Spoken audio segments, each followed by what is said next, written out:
and different things in place there, and then really build into that so that he's now actually scaled that up to 6 practices.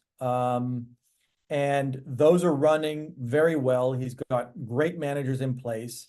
And we were talking yesterday that there's some more organizational structure. There's always more organizational structure, but there's some more organizational structure for him to get to the next level. But I think I want to start with, Brian, kind of where did your journey start with us, and what were the systems that you implemented there first? I think you were saying it was marketing, first of all. Sure. Well, first of all, thank you, Quentin, for having me today. It's an honor to be able to sit and speak with you guys. I know that you all have busy practices. You took time out. You heard of the $30,000 lunch talk? Have anybody ever done that to patients? Well, this is going to be the $30,000 talk for your practice. I hope you're taking notes. I love the questions on the right-hand side. If you ask important questions, you're going to get more benefit out of this than if you just sit back and observe. So I'm glad to be here. I will tell you, the first time I went to the Business Academy was in California. I'm in Tampa, Florida. And so I flew over there and spent 10 days immersed in doing report of findings, learning scripts, how to communicate better with patients, because it didn't matter how many people it came in. If they didn't commit to care and follow the doctor's recommendations, then it was a turning wheel at the front door. Cost a lot of money and effort to market, and I wanted to retain better. I wanted to be able to take a patient through, have them pay cash in full for the services and those type of things, and then learn how to scale. So I would say it was about 13 years ago when I was with the Business Academy, and the biggest thing I got out of that was the report of findings and then hiring a full-time marketer, because I knew that I couldn't do both efficiently if I wanted to grow. And we've had a marketer ever since. We have 3 now that are full-time, and each one has a different post. Social media marketer, we have a full-time guerrilla on boots on the ground marketer. She's basically our PR person.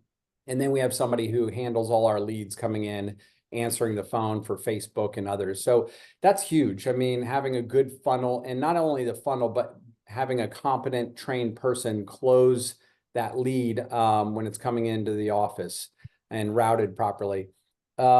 We started to expand, and then I realized that I needed systems in place because I'm only one person. I have 4 kids, very involved in the community. We love to travel. I actually just got back from a 2-week vacation over in Barbados and some of the other islands, and never got a phone call once. I mean, we have 6 practices and, almost 50 staff now. And it's because of the systems that allow you to have an org board and a pecking order and people to report to.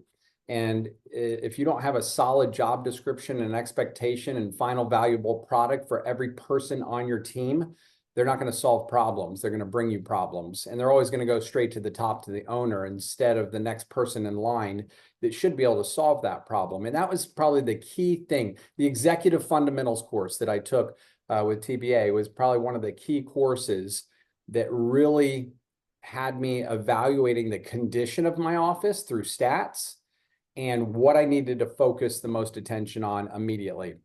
You have to right the ship quickly when it's starting to go off course. If you wait until a stat is down, you have a crisis and you're in danger, it's so much harder to get it back on track. I mean, it may take 3 months, right?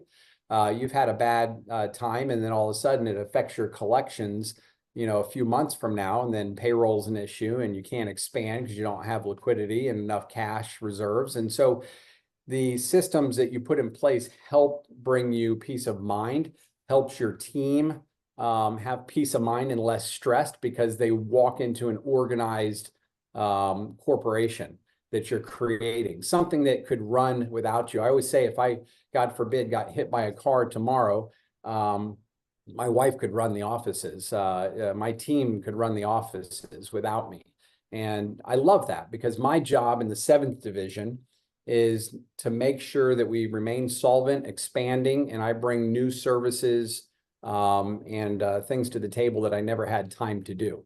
So, I mean, if you think about your professors, people that speak out for our profession, fight for our laws and rules, write books and do other things, they'd have to step away from practice, but you don't have to sell your practice. You can still own your practice and have a great income and still do those things that you always wanted to do. So That's great. That's great. Now, so you went into the first point being getting a marketer in place, getting new patients in, and really building that up. And so, we have a number of clients that do have a full-time marketer in their office and do have people that are bringing in patients. Can you go over what are the systems and how does that set up? And I know that you also had you had a week recently, you had 100 new patients come in a week. So with all of what you're doing, can you kind of expand a little bit on what that looks like? sure. I mean, there's a quadrant. If you have basically top left, that would be outside free events. Top right, outside paid events. The bottom left, if you're taking notes, would be inside free events. The bottom right would be inside paid. So I always look for, a little bit of everything there. A lot of people just put an ad out on Facebook and then just hope that it works. And you get on with your SEO person and you look at some stats once a month or so, but you're not working it. You're not working the funnel. You're not training your team with scripts on how to answer a cold call from a patient who doesn't know you. They're just calling in for a special. And so it's wasted money. And it's important to have that strategic plan when you're putting your marketing calendar together. But we have a 90-day calendar. So we have events set up for the next 90 days, and we predict how many new patients we're going to have come in every single week. And it doesn't matter if it's a health fair or if we're doing a teacher pampered event. And during our FCAT testing here in Florida, we send in massage therapists to the break room, and we have teachers come up, they get massaged. We have a special to come in for an exam and to meet the doctor. We started 187 teachers under care with that program in 1 year. And now they ask us to come back every year. I got a waiting list. I can't even get to them all. I actually had to contract massage therapists from other businesses just to be able to fulfill it. So that's just an example of marketing event. We do a lot of gym screenings. So we use MyoVision. MyoVision is great for your marketer. A lot of people think, oh, you got to have the doctor out there. You don't. And it's actually better that you don't have the doctor out there because you give them too much information. You're going to try to start diagnosing and educating and spending too much time talking to one person while 3 other people go by. If you have a marketer out there and they're scanning the spine, doing thermography or surface EMG, and it literally shows up, red is bad. This is indicative of a possible pinched nerve. You should come into our office and meet our doctor. Here's the special. It's an exam and 2 x-rays of your problem area for $25. Which day works better for you, Thursday or Friday morning? We only have 10 spots. We have about 3 left. And we only do this when we're out at events, and they book 10 people every time they're out there for 3 or 4 hours at a gym. Right. So you have to have a plan. Your staff need to be trained. You have to have something to attract people over to your booth. I use this a lot. My father always told me the most expensive lunch you'll have is in your office. And if you're not out meeting people, then you're never going to grow. And so it's important to remember you're a doctor, you're a teacher, you're out there to educate. A lot of people don't understand what chiropractic is. If you're integrated, what does that mean? What is regenerative medicine or stem cells or PRP or this or that or functional medicine? So you have to explain, and usually 90% of the people are motivated by pain, a symptom. And so we focus on that, and we bring in a lot of people that are suffering, that we've changed lives by doing marketing events in our community. But those are a few. I mean, obviously, you can get really creative if you're diligent and you like radio. I love radio, but you have to be consistent and you build a following just like you would on Instagram or Facebook, or if you're doing reels or you're doing a podcast. Consistency is the key. You can't just do 1 or 2 a month. You need to be doing it every single day at the beginning and then weekly and having fresh content. And it's a commitment. And if you don't have that time because you're treating patients, then you need to hire a marketer that's passionate about doing it. So Great. those are just a few things. Great, yeah. And so obviously in our seminars, we go through a lot of that different marketing, a lot of different the tools. And in fact, you're sharing some of those tools at some of our seminars as well. But you know, that's a huge point there, like what you say. And then when you mentioned report of findings, you know, when you came and took a report of findings, you know, I talked to a lot of doctors that have a report of findings, maybe dropped out of report of findings, maybe didn't do that. And since we're talking about systems here and we're talking about you removing yourself from the practice, um, how how does that fit in with all that you do and with expanding what you've put in place there? Sure. I mean, I love treating. I absolutely do. And I mean, I just treated somebody today, but I stopped treating full time 4 years ago. Just because I know that my services are going to be better pouring into our staff, training our new docs. We have 8 doctors. I just hired 2 more. And I think one's onboarding in 2 months here, right out of Logan College. But I spent a lot of time just teaching them, number one, how to communicate with patients. Giving them tips and tricks on obviously your experience if you've been adjusting a long time and helping them that way. But you have to spend the time and shadow them and not just say, well, here's the office, here you go, and give them a basic rundown over 2 days and expect them to see 300 people a week like you did. It's important that you spend enough time to train them. So the systems that I put my staff into, my managers into, I mean, my managers run a lot of our doctors. They know how long they need to be in their room. They know what needs to be said in a report of findings for the case manager to close a case. If they didn't confirm that patient and tell them exactly how the frequency they need to be coming on, how long it's going to be, what to expect, the phase of their spine. I mean, it's very objective, the care plans that we put together.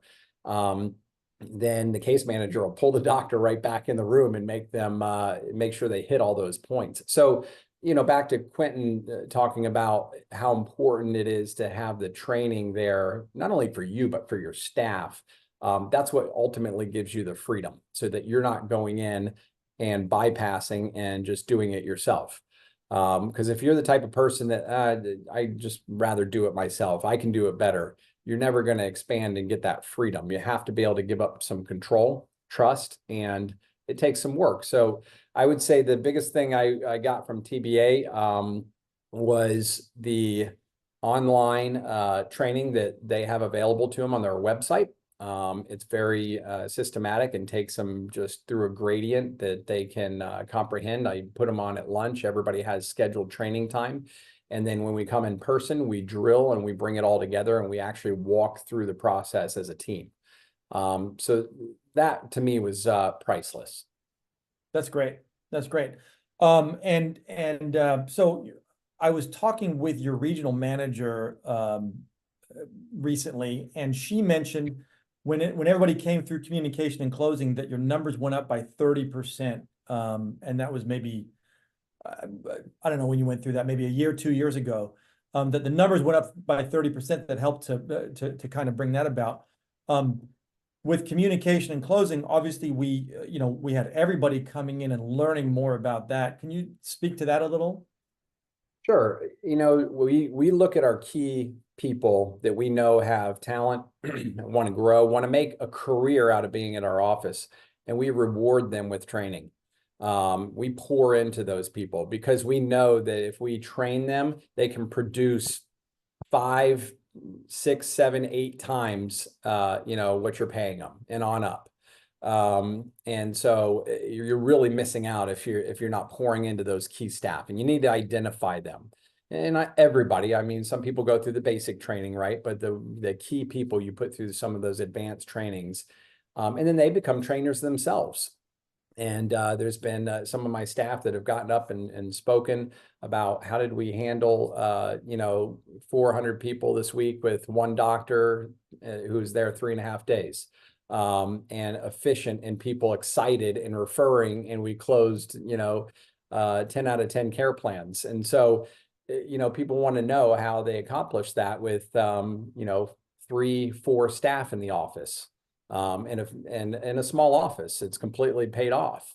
So there's so many great conversations that happen. You know, when we become more efficient and the overhead goes down, I can pay my staff better. So that turns into better retention. I have increased our benefits package tremendously over the last 10 years. And we're extremely competitive. And I'm not just getting people that are unemployed, I'm getting people leaving their jobs coming to work for us because we have better benefits and we have more on-site training and opportunity for growth than we've ever had before. And so remember, you have to sell other people on why they want to work for you, especially their doctors. I mean, the average associate stays 3 years. So what's your plan after that? Sure. Our average associate is 8 to 9 years, with Dr. Patel being there 14 years with me. And so you got to create those win-win scenarios. So I say those are some of the biggest things that we get out of training, because we create games, we create bonuses, and we create a lot of you know, fun things that drive people to just be better, including at the end of the year at our Christmas party where we give out a lot of awards and recognition, and it's always exciting being able to promote people along the way. That's great. That's great.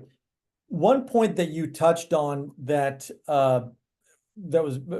great is you mentioned that you got managers, and the managers are managing the doctors, and the managers are truly a manager and responsible for a lot that goes on in that practice.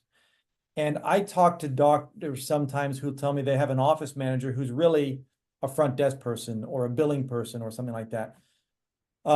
Now I know here at TBA, we do a lot of training with your managers. We've really kind of built those people up.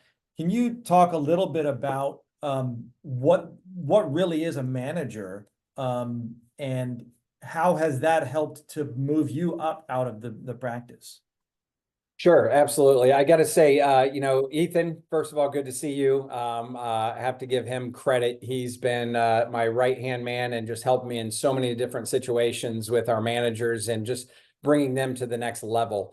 But, you know, the managers are they're kind of like VIP. We bring them out to different events. We have a lot of times where we sit down and just, you know, talk about even personal things.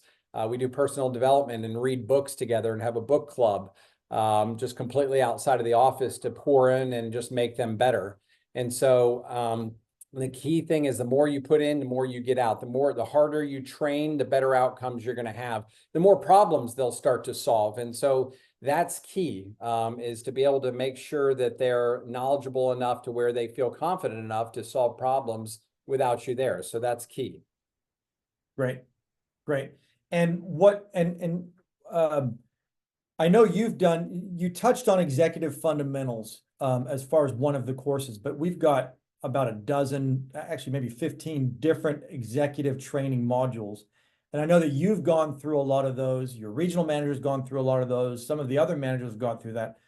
What does that do for bringing about the organizational piece of things and bringing about the responsibility that you can put down there? I think one of the key things that the managers got were management by statistics, number one, you know, Yep. and having all those pillars in place, you know, whether it's new patients coming in, care plans, your percentage close, your PV, your patient visit average, your collections, front desk, third party, overall collections. I mean, all those are so important, and they can pick out key problems. I mean, if an insurance isn't paying, they're going to be the first to know. If care plans aren't closing, or we have a leaky bucket and patients aren't signing up for wellness and after their care plan and staying on a wellness plan, our PVA goes down. They'll be the first one to pick it out. They'll be the first one to in their huddle. And by the way, we have huddles. Each manager runs a huddle before a shift and has each person, the case manager, front desk, the doctor, and the back office CA, they're putting out what their goal is, their stat for the day. Not the week, not the month, not the end of this year. What is today's goal? How many people do we need to call to get to our goal today? Bite-sized pieces. And so it's easier for them to, you know, be able to handle situations day to day that way, look at the stats, and just kind of make those minor corrections.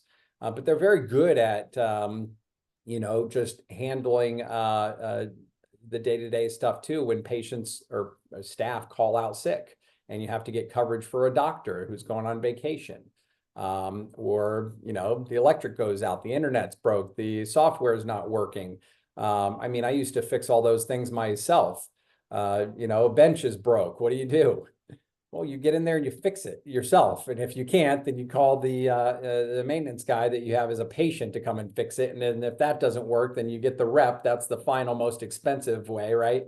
To come and fix the bench. But you teach people how to troubleshoot so that they walk around like owners and can correct things like you do. And those people I promote. Those people that solve problems the fastest and are a step ahead of me, those are the ones I promote all day long.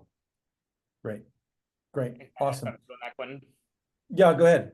I was just going to say, this is really great stuff. Dr. Brian, your managers that you have now running your clinics and the way that you've described and Quentin's described, these are not people with degrees and experience in corporate or in large business models. They're literally homegrown front desk and chiropractic assistants of your office. Is that correct? Absolutely. Yeah. Carrie, I got from Starbucks. Yep. So key people managers they're made, they're not necessarily born. I mean, you gotta have some key characteristics there, but you can really, take a shell of a person who's got the core things there and just develop them into a rock star. I just want to really acknowledge you for investing in all those right people. I remember when I first met Lucy, who runs one of your biggest offices right now. Lucy was, she was a willing but quiet, mannered front desk, who had a lot of willingness but it wasn't somebody I would go, that person's going to run a multi-million-dollar practice, but you invested in her through TBA, through training in the office. And here she is now, a number of years later, she's teaching other office managers how to grow practices. She's running one of your biggest clinics. And it's she's been the first to table on going through Business Academy executive courses and communication and closing seminars. And she's probably put in hundreds of hours of training that you've invested in her with the Business Academy. It's very impressive to see how your managers grew into what they are. They weren't just kind of hand selected from the marketplace and they just kind of turned your practice around in one day. They were really grown. I just wanted to mention that for the audience here. It's everybody that's watching very likely has the people in place to get you to phase 2 in many cases. It's just a matter of like you did, you had to kind of get out of your own way a little bit, invest in yourself and a new way of running your company. And then of course, investing into your team as well. Sure. Yeah, no, I love it. To that point too, they're never bored and they always feel like they have a pathway up to make more money and continue that personal development. A lot of practices, you have your initial training and then that's it. And then they don't really get much after that, where it's totally different in our office. They're constantly, just pulling for more information. They have that next level that they want to get to. And so I think that's huge for longevity. Great. Yeah. And, one of the things that I hear from doctors sometimes is, well, I hate training somebody and then they go and they leave. And, what I typically say to that is, what's worse than training somebody who leaves is not training somebody who stays. Sure.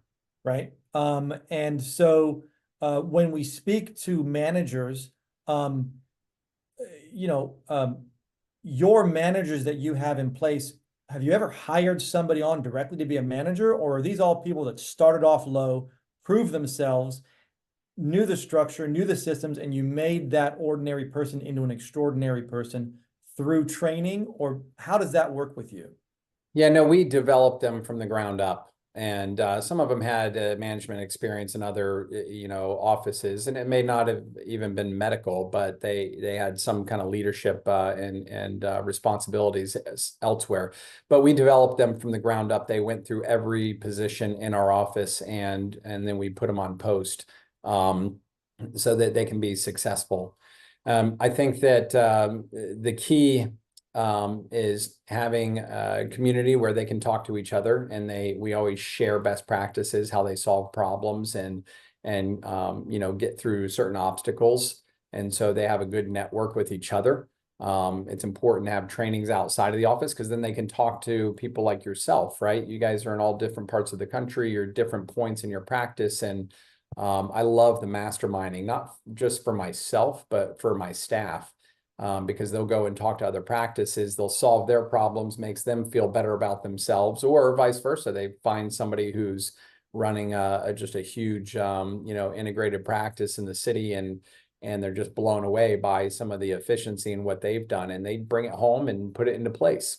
And so it's important to get them out of your office and continue to push them that way. Great, great, that's awesome.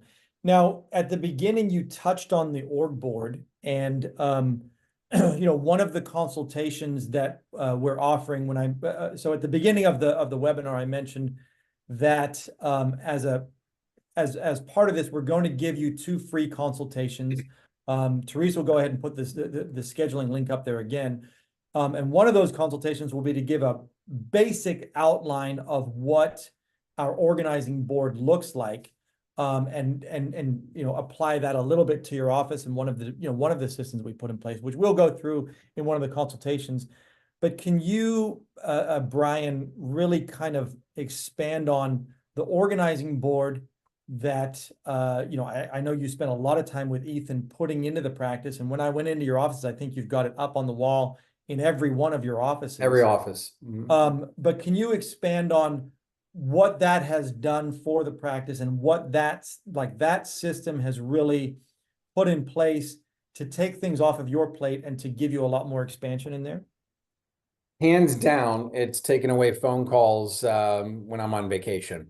When I was on vacation, I used to answer payroll issues. I used to answer, you know, stuff breaking, an angry patient, a bad review, you name it, right? They're calling me for stuff.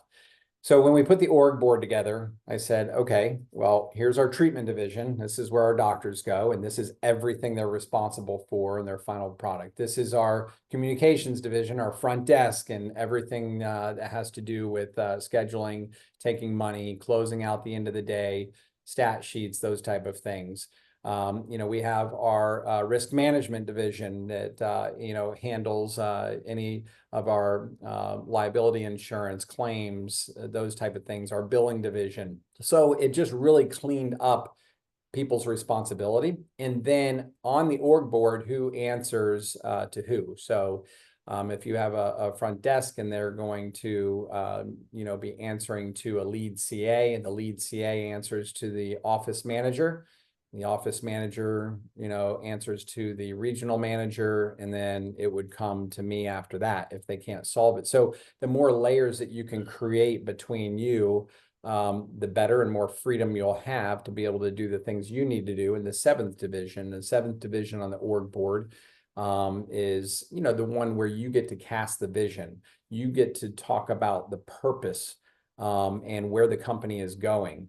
What are your values? What is your mission statement? What's the practice going to look like a year from now, 5 years from now? It's important to have that. It's important to have conversations with your staff about their PPF, their personal, professional, and financial goals. You mentioned someone said that they're afraid to train somebody and then they'll leave. Well, why are they leaving? I mean, if you're casting your vision strong enough, they should be ready to just take the next step with you and be a part of that journey.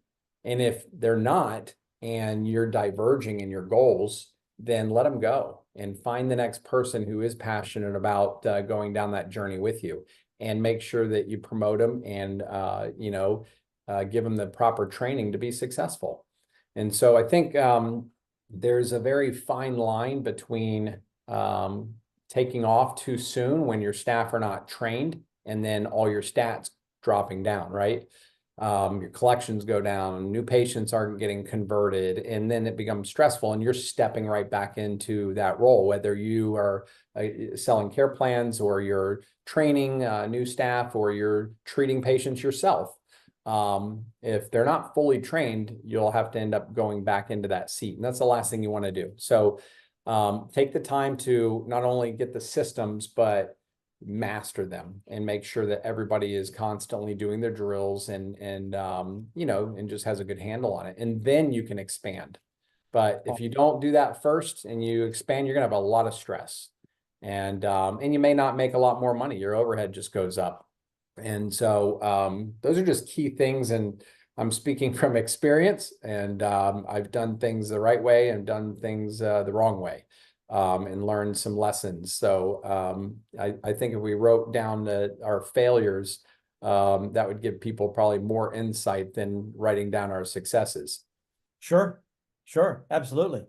Okay, great. Well, no, this is this is great. And yeah, I mean, when obviously when we take that org board and we put it into the different divisions and and who's responsible for what and how's, that hierarchy there, that really started to then shoot you up and out of the organization, to be much more of a dreamer and so forth, which I think is great. So I'm going to go through a few of the questions here. So this is a question from Evan. And so he says, Doc, of course you pay for the TBA training programs, I'm sure, but do you pay your staff to attend the in-person seminars, flights, hotels, meals related to the training? What have you found is effective on doing this for, and just so you know, Evan, he's actually a newer client of ours. He's got a great practice running up in Canada. So he's, raring to go. Awesome. Yeah, we got a lot of your players down here with the Lightning. So great question, Evan. Like I said before, I look for the people that I want to promote, and I look at giving them a course as a reward. If you have to go and get a degree, a nursing degree, do you have to pay for it? Generally, yeah, you go out, you get student loans, you go to school, and you get that degree, and then you go apply somewhere that you can use that degree. So in the practice, I would cover traveling expenses and give like a stipend for food, but I wouldn't pay them hourly to sit in the course, because it's a reward. They're going to make more money. They're going to be able to move up in the company, and we use that in reviews. And so if I get to the end of the 6 months or a year and I'm reviewing somebody, that's one of the first questions. What courses have you completed, taken, and how have you implementing them as far as a raise? And if they haven't taken the step to engage, then I don't even consider it. Another thing that I'll do, like in Florida, we have a CCPA course, and I will have them pay for the course. Say it's $1,500, comes out of their paycheck every 2 weeks, $56. It's a year course. When they pass the course, I put the money back into their paycheck and give them $1 raise. And so this creates just longevity with your staff. They end up staying for, on average, 3 to 5 years instead of 8 months to 15 months. And if they find a way to pay for that, that they're committed. And so I've done it both ways. A lot of times they'll ask a family member, they put it on a credit card, and if they pay in full the $1,500, when they graduate the course and have their license, I give them the $1,500 back as a bonus, and then give them $1 raise. So those are just different incentives and things that I've used. And the staff that have gone through and taken the step to make it happen, make it work, are the ones that are your key players. Great. Great. Awesome. Another question here. This is Jessica. And so Jessica's got a couple of associates in her practice, but she wants to have the practice run with less dependence on her as a provider, and then be able to constantly create and have systems in place while the practice is running well. And then she's obviously, able to create with there as well. Can you speak to that? Yeah, I mean, I think, Jessica, great question, by the way. The first thing that I did is I wrote down each thing that I was getting called about. And you have to make a list. What are the things that are not allowing you to have the freedom that you want? Is it adjusting patients? Is it, trying to solve a certain problem when it comes to, collections or money or billing? And then eliminate those needs and for dependence on you. go to that department and train them so that they can get the answers, they can solve the problems, and they don't need to ask you. And if you don't have that person, hire them. If you don't have the associate doctor, then put them into place. If you don't have the manager who can, run an SOP on a covering doctor that's coming in, because they need to know what to expect if you're on vacation, right? You need to give them tools to guide and manage that fill-in doc if that's the case, and that's why you're getting calls. So make the list, find out what it is that you're getting pulled away from the most, and start knocking it out one by training that staff or hiring the staff that you need. I'll give you one example that I just found myself sitting at my computer all the time, answering emails and calling up companies and paying bills and doing different, CFO work that I did not want to do. I would rather be out speaking somewhere. I would rather be on the radio. I would rather be social, not sitting in my computer. And I hired a personal assistant. And at first I gave them a few things, and she was so sharp, I ended up giving her more and more and more. And so she answers all my emails, does all my scheduling, pays all my bills. I'm flying out this weekend for a neuropathy course, who just got a new class 4 cold laser. And she's booking the hotels, the flights, everything. I don't have to do any of that anymore. It was taking away my time to be creative in my business. So that's just one example of, like, you want more freedom, and you don't want to have people call on you. They call on Kaylee if they need an invoice paid, instead of calling on me. That's just one example. You may have a whole different list. Great, great. Okay, and while we're in the question and answer period, you can go ahead and unmute yourself and ask any questions as he's answering questions. So, we answered for Jessica and for Evan and so forth. And if there's more to that, by all means, go ahead and, ask some more as we go through it. I'm going to pick up on a couple more here, but does anybody want to ask a question? Either put another one in the chat, or just go ahead and unmute yourself. I have a follow-up there, Quentin. Yeah. All right, Brian. Yeah, great answer. Thanks for that information. That's awesome. Now, wondering, can you share some of the insights? Maybe, like you said, if they complete a certain course, then that can typically warrant this kind of a raise. Can you kind of share your experience and what kind of courses you have leveraged in TBA? Sure. Yeah. One specifically is front desk course. And so if you have a basic person that's onboarding and they're at the front desk, that's a great course to give an overview, the philosophy of chiropractic, how to give, handle objections on the phone. I mean, that's so key. And they drill a lot on that, and how to be efficient, and bringing somebody back, giving an office tour, a lay lecture, and in the room when they put them in the room, and just planting those seeds of all the policies that are in your office. If your policy is to not adjust on the same day, they're helping to communicate that. Or if your policy is that you want the spouse there for the report of findings, they're helping communicate that. And so it's a very important course to have somebody brand new, especially if they're new to chiropractic, go through. So that's a front desk course. Our case management course, the report of findings course, phenomenal. As far as closing care plans, cash plans, if you use a lot of cash in your office, that course is key. I would say that's a 3 to 5 day course at least. And then there's a follow-up course called the Master Closer, which complements that. And there's probably 120 different objection handlings for what patients would say in the room to not want to close on care that they go through and drill on. And so, those three are key. When you get to your managers, then some of the key courses are going to be management basics, management by statistics, and executive fundamentals. So those have been probably the top 6 that I've used the most. And then, of course, I've taken them all, and I've taken a lot of executive courses that have helped me personally manage money better, be solvent, just be a better leader, help do better reviews, and even onboarding, what to look for. We have a much more extensive onboarding process now when we interview and bring somebody into our practice. Awesome. That's brilliant. And do you have a direct follow-up? I should ask the last question, a direct follow-up. So if they complete that and they get added for like to make sure they're implementing that, or would that just show up and measured by statistics essentially? It does show up in stats, but absolutely, there's always follow through. They're held accountable in the huddles. They're held accountable in the day-to-day operations at the end of the day.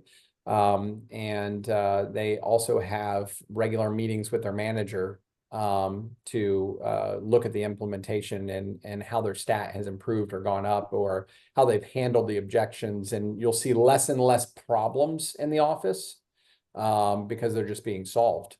And so we share those, and the managers hold them accountable on that. Perfect. Thank you so much. Yeah. Awesome. Any other questions there? Okay. All right, great. Jessica, I went through yours. Did that answer your question there for you? Yeah, that helps a lot. Just thinking about, I like his idea of making a list of things that I need to get off my plate. Uh-huh. And I do have a new office manager who's great about not trying to connect with me on everything. He just kind of takes initiative. But I think I do need to kind of define roles a little bit more, and I'll kind of start working on that. So that I don't keep getting interrupted with things, or I feel like I kind of have to have my hand in everything. Sure. And you know, another thing you may want to do, Jessica, is just write policy when you're getting questions back. For example, things would break and the staff would call me and say, hey, it's $200, you know, to fix. Is this okay with you? And you know, I just basically came up with a rule.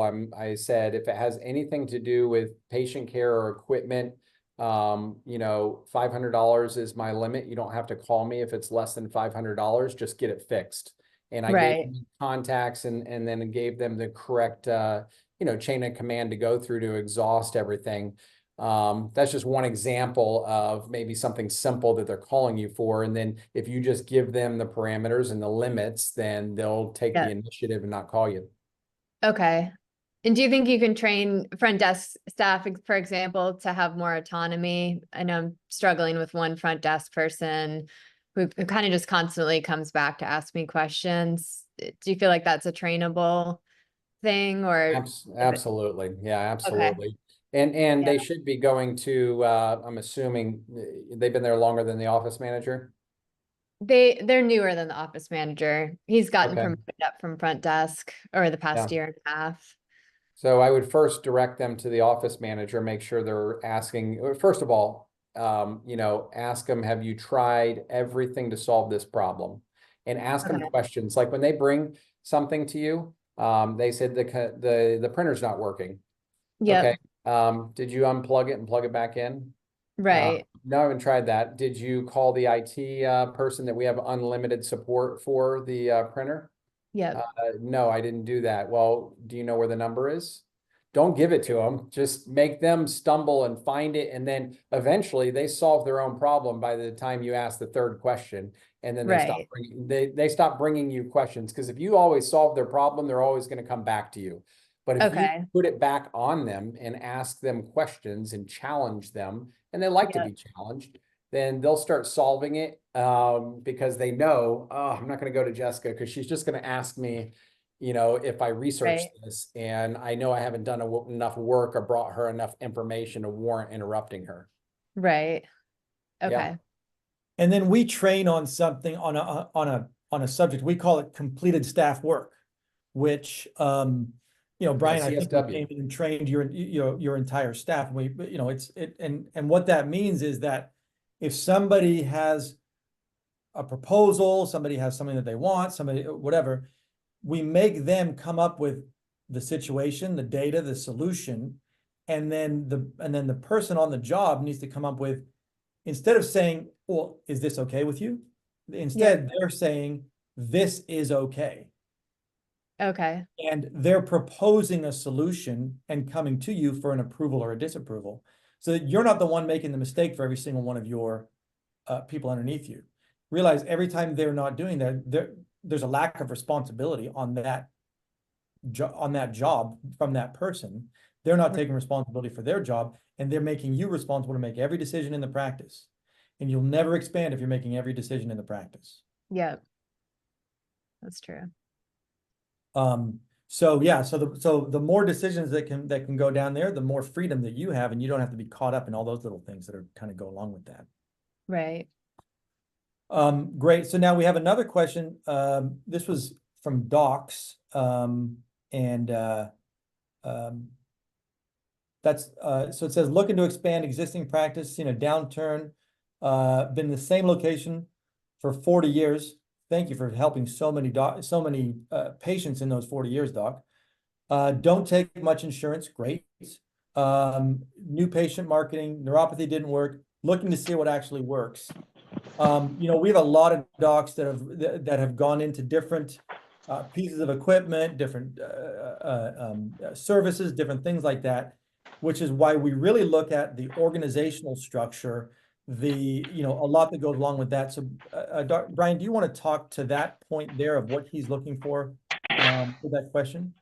Sure. I think, the Teresa. one thing that's going to work. Okay, any big box Doc- Sherry could want, but if Sorry, got Ken here's there. the problem. If it's gonna lay around for 2 weeks, because it ain't Go ahead. I think I've been there and done that as well. We had regenerative medicine, for example, and the laws changed. FDA started coming down on stem cells and what you could say, how you could promote it. And then it kind of dipped as far as our expectations. But it goes back to what you're passionate about. I mean, if you're passionate about it, you've researched it, it works, it's changing lives. You can get up and speak about it. Then you can sell another provider on it to join you in that and your staff. I mean, you have to sell yourself first. You have to sell your staff and your team second. And then you have to sell your patients and community third. And then you back it up by getting results. You back it up by the re-exam and seeing the objective evidence change. And so first step, though, you have to convince and sell yourself. And if you're not sold on it and you're like, I'm just doing it because other docs are doing it, or maybe they're making some money and you're not completely sold, it's not going to be successful. So I would say start with that. As far as expansion, I mean, you've been in practice 40 years. You've probably seen everything known to man. I mean, you have so much wisdom to give to another associate. And you need to transfer that wisdom. You need to write down everything that's been successful in your head all those years, put that on paper. And when you bring in the next associate, create a training program and expand, if that's your wish to expand, downtown or, in your area. But that's the key. And it can't just be you. You have to have your team passionate. With 6 practices, I put equipment in offices just collecting dust. And you know why? The doctor didn't believe in it. The doctor didn't understand shockwave and how it helped people, or the doctor didn't understand decompression and how it could affect a disc herniation. And so once I went in there and I trained them and I showed them the science behind it, and I gave them testimonials and cases and how they were avoiding surgery and drugs and all the rest, all of a sudden it turned around and we had record weeks and record months on collections because now they're using it. And it gives them another tool to use to get results with people. But that would be my advice is to, first write down what you're passionate about, make sure your team is sold on it. And then write down that intellectual property. That's huge with your experience to be able to pass that on to somebody else. Great. Okay, great. All right. And then any other questions while we've got Dr. Brian here? And just so you know, we're going to set up a consultation that I can go ahead and answer quite a few questions, but we've got this time of Dr. Brian's, and I really want to make sure that we maximize on that. So any other questions you want to put in the chat, or go ahead and unmute yourself and ask here. Another one. Yeah. All right, Brian, talking about the successes of things, but maybe you can also just let us know some of the nitty-gritty challenges. And of course, like you said, you have 6 practices, you've been doing this for a while, so you've got some challenges. Is there one that really stands out to you where you were kind of like, this almost seems insurmountable? I don't know how I can get over this. Anything that really stopped you in your tracks and you got over? I think that, a staff member leaving that you weren't expecting, I would say, as you expand and you don't have your hands on every single patient, and they're not getting the same results. They're not happy with the associate. They only want to see you, those type of things. And I've made the mistake of going in and treating them instead of going back in with the doctor and saying, listen, what was different? Tell me. I'm going to actually watch the adjustment, and just continuing to transfer that trust so that the patient continues to see the doctor. You know that as well as I do. You adjust them sitting in a chair versus laying down. It's a completely different adjustment that didn't work, right? Or I'm sore now, and because they dropped me instead of using the activator. If you're not mimicking each other, you got to win over the trust of the patient first, mimic the doctor's adjustment, and then go in and do what you are passionate about, that you're comfortable with. So one mistake was I would pass by staff and just go fix things myself, and I was running ragged, and it started to affect my marriage and started to affect time with my 4 kids, because I had to do everything and I had to fix all the problems. And so, I said, something's got to give. And that's when I started to really spend more time training, and handling the problems, and just putting it back on the person, right? You're constantly redistributing orders instead of bypassing and fixing them yourself. So if there's one piece of advice I would say is get yourself out of the way, have trust in other people that they can be just as good or better than you. And by the way, hire people that are better than you. Challenge yourself, right? If I go to my front desk and I try to keep up with my front desk right now, I would struggle to try to complete tasks as fast as they can. And so that's a good thing. And that's what you want to achieve. And I would say that was probably my biggest growth moment, when I realized that I need to hire people better than me and give up control. Great. That's awesome. So in ending here, Teresa's going to go ahead and put up the link again to go ahead and schedule that practice analysis. And if you can get onto that, that's great. We'd like to set that up. What we want to do is we want to do a deep dive and a deep look into your practice to see what areas are you at, can we help, how we can help, what we can do with that, and really what that looks like, and give you a couple of consultations that we're doing that.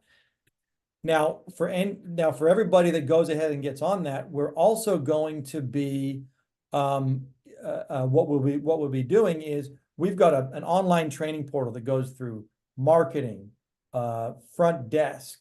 It goes through the report of findings and the sales end of things. It goes through the executive tools, a lot of that. And so as a gift to you for doing that deep dive, which is also a gift, as a gift to you, we're going to give you a 14-day trial of that and of all that looks like. So go ahead and take advantage of that. Go ahead and schedule there. Brian, as an ending, is there any other piece that you wanted to kind of put in there or say to the people that are on here and looking at this? A couple different things. Number one, write down what you want to get out of this. If when you join, you have to commit the time, and you can write down, maybe it's a certain expansion you want to do, a certain collections you want to have, a certain, I want to take a month vacation and be able to go away longer than I've ever, gone away.